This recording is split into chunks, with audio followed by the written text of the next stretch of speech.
A non-human supernatural detective named Kohachi Inugami, having specialization in occult matters, is hired to investigate some rotting livestock corpses in a village. As he stays in an inn, he finds an interesting yet quite young boy named Kabane Kusaka. He is nicknamed Doratabo by the innkeeper and her son Yataro for his persistent filth and stink appearance. But as Inugami spends time with Kabane, he tells him the animals, mainly the chickens, have their organs chewed up regularly each time the full moon arrives. With the 5 days until the full moon arrives again, Inugami spends all his time with Kabane. Meanwhile, Yataro is jealous of Kabane because of the attention Inugami is giving him. While working with Kabane, Inugami recognizes a pendant around Kabane's neck, which appears to be a precious gem-like lifestone. Afterwards, as they get ready to find the culprit, Yataro attacks Kabane and snatches his necklace, causing Kabane to change into a ghoul. Watching Kabane as a ghoul, Yataro gets frightened and runs away. On the other hand,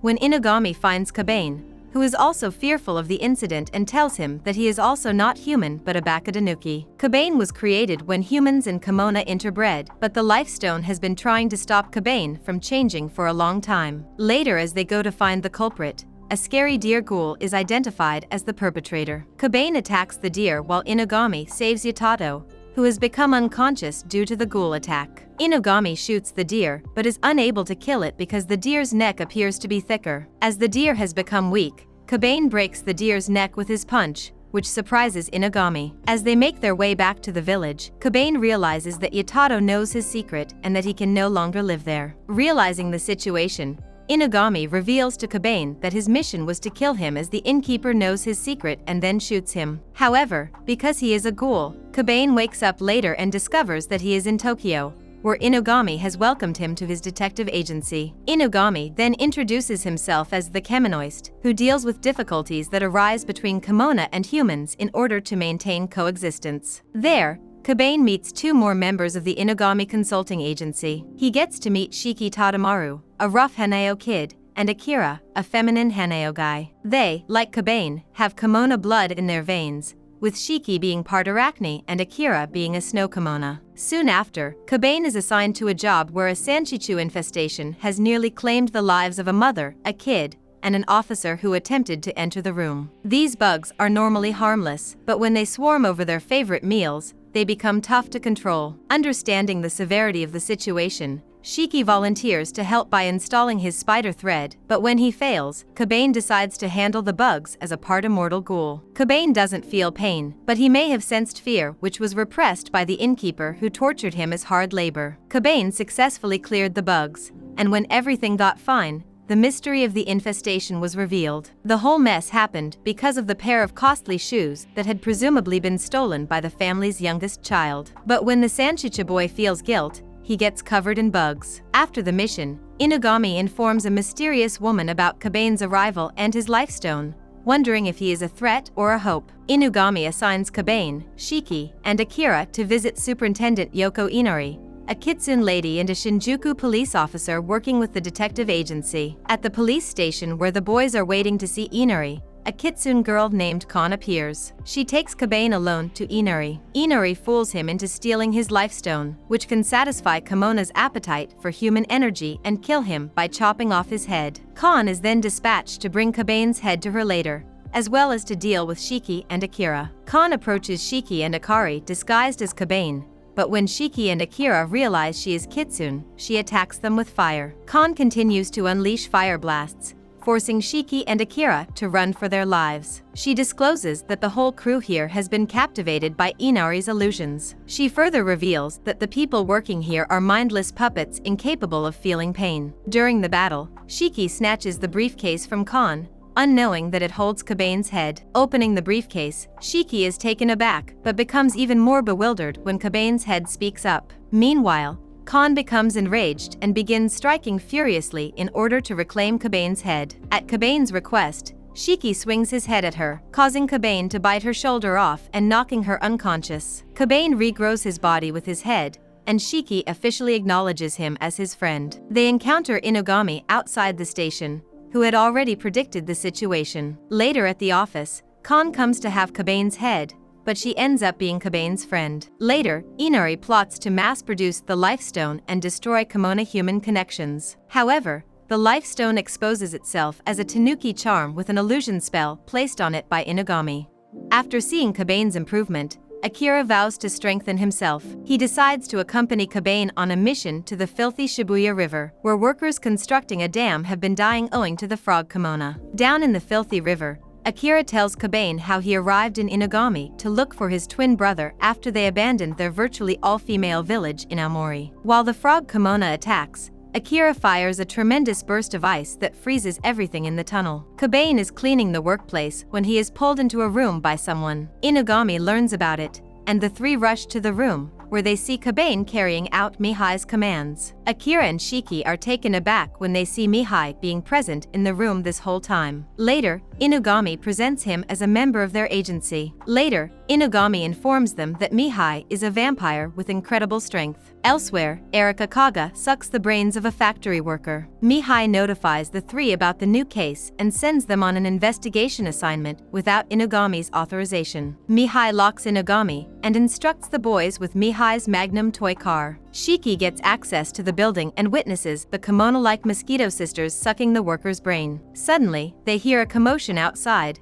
and despite Shiki's camouflage, one of the sisters predicts his presence and goes to attack him. Meantime, Mihai electrifies her with the Mihai Magnum, but Shiki has some past trauma and trembles from the encounter. Shiki recalls a time when he was younger and disliked scary things. Akira and Kabane meet one of the Kananba sisters. Kabane defeats Momoka and goes into the building to find Shiki. Meanwhile, Mihai is provoking Shiki in order to get a reaction from him, and it works.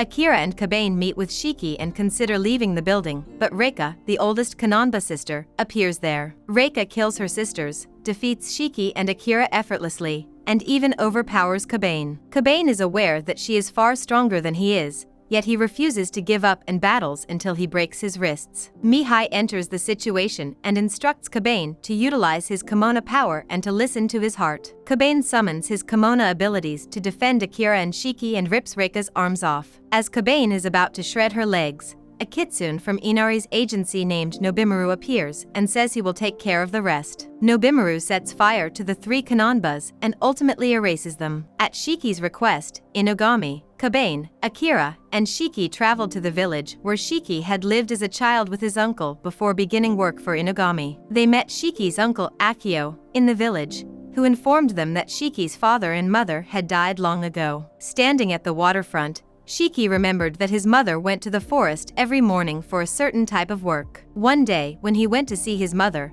he witnessed a horrifying event that traumatized him. Shiki then went to his uncle's place. His uncle informed him that his mother would be separated from him due to unforeseen circumstances. Shiki remembers his uncle lying to him about his parents. Nobimaru, who was also there in the village, said that there had been several incidents involving spider silk and horrifying experiments. He notifies Shiki's uncle, Akio Tadamaru, of the individual performing such things. In the meantime, Inugami went to Akio's residence and demanded that he tell everything about Shiki's parents. Akio informed Inugami that after Shiki's father died, his mother freely accepted his uncle's experiment of creating golden silk to generate money so Shiki could live happily ever after. He utilized Shiki's mother as a maternal base to create a mutant capable of producing golden silk. Shiki's mother was broken down by the constant experiment of assisted reproduction and mating. But after such experiments, he succeeded in producing the legendary golden web. It appears Inugami had been on a call with Shiki, resulting in Shiki appearing and hanging Akio with his silk. Suddenly, a swarm of Kemonos appears to help Akio,